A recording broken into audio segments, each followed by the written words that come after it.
Hi, I'm Mike Adams, and I went to Multnomah in 1985. I was part of the graduate diploma course. One of the things Multnomah did for me is it gave me a bigger view of the world. I had a larger world view, which really got me thinking I want to be involved in things that are happening outside my home, in the world around me, and that's certainly been a part of how I've gotten involved in what I'm doing today. I live in England now, but I work all over Asia and the Far East.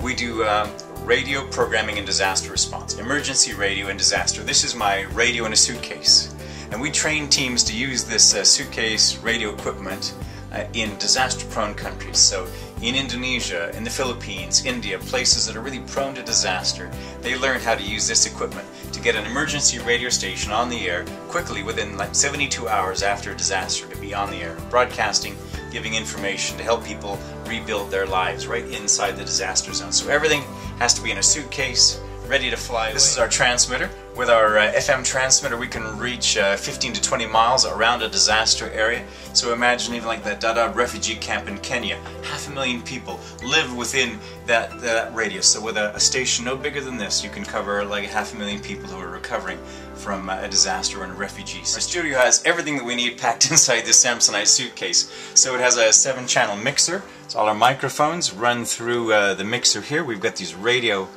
headsets. So with the radio headset, the announcer is all hands-free and can be very involved in what's going on around them.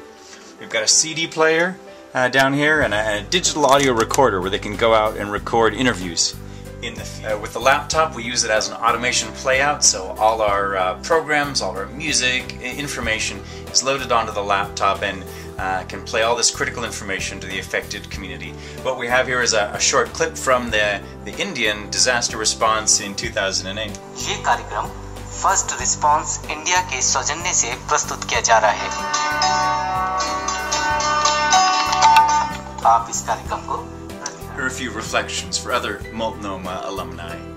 And one thing I've really learned during my 25 years since I've left Multnomah is that you really can change the world. But I've made Mike's 2 rules for changing the world, and the first rule is important.